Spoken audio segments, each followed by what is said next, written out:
तारुण्यामध्ये मुलं दुसऱ्याचा खून करतात, अरे ज्या तारुण्यामध्ये मुलं गुंड प्रवृत्ती स्वीकारतात, ज्या तारुण्यामध्ये मुलं दुसऱ्याचा खून करतात ना, ते तारुण्य.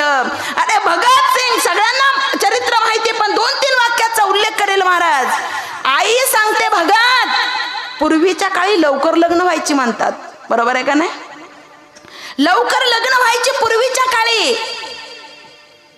भगत, तुला बघायला पाहुणे येणार आहेत, तू हे 50 रुपये घे, किराणा भाजीपाला घेऊन ये. मग काय होईल आई?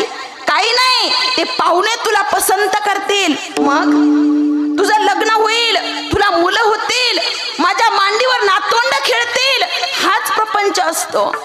हातात 50 रुपयाची नोट घेऊन भगत सिंग विचार करतात, अरे या 50 रुपयानं माझा संसार त्या ठिकाणी बसणार आहे.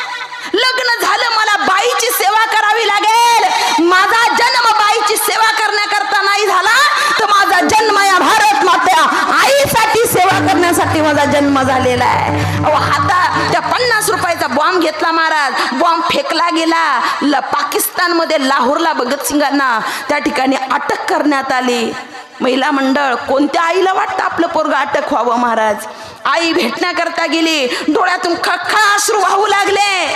बेटा भगत, काय केलं रे हे तू?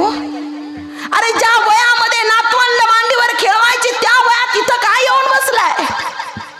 आई रडायला लागली महाराज. मुलगा बोलतो, आई रडू नकोस ग. आणि हे बघ, तुझं रडणं मला आवडत नाही आई. आई, आज बरोबर 20 दिवसानं मला फाशी होणार आहे आई. आई, अजून 20 दिवसानं मला फाशी होणार आहे. माझं हे पार्थिव नेण्याकरता तू यायचं नाही आई. आणि तू जरी आलीस तरी तू रडायचं नाही आई. शूरवीरांची आई कधी रडत नसते. आणि मला रडत फासावर नाही जायचं, तर माझ्या या भारत मातेसाठी मला हसत फासावर जायचंय. वयाच्या 22व्या वर्षी अंतःकरणात भाव आहे महाराज. आणि सांगू का, ज्या दिवशी फाशी आहे ना महाराज, त्या दिवशी सकाळच्या वेळेला भगत सिंग व्यायाम करतात, बैठका काढतात महिला मंडळ.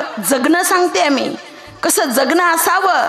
अरे आमचा मृत्यू कधी येणार आहे आम्हाला माहिती नाही, पण मरण हे आमच्या डोक्यात सुद्धा नाही, आम्हाला कसं जगायचंय, कसं वागायचंय. अरे 2 तासानं फाशी आहे, बैठका काढतात, व्यायाम करतात. विचारलं त्या जेलरने, अहो म्हटले तुमचे 2 तासानंतर तुम्ही मरणार आहात. म्हटले मग व्यायाम करून काय होणार आहे? त्यांनी सांगितलं एक वाक्य ऐका, माझी आई दररोज पूजा करते देवाची, आणि मला म्हणते बघत जा फुलं घेऊन ये. मी टोकरीभर फुलं आणतो, मी फुलं तर टोकरीभर आणायचो. पण माझी आई काय करायची, त्याच्यातली चांगली 2-4 फुलं काढायची आणि ती देवाच्या समोर व्हायची. मी म्हणायचं, आई असं का ग? त्यावेळेला मला आईनं उत्तर दिलं, बाळ ही टोकरीभर फुलं आहेत, पण बाकीची सगळी फुलं सुकलेली आहेत. देवाला सुकलेली फुलं आवडत नाही, तर देवाला टवटवीत फुलं आवडतात.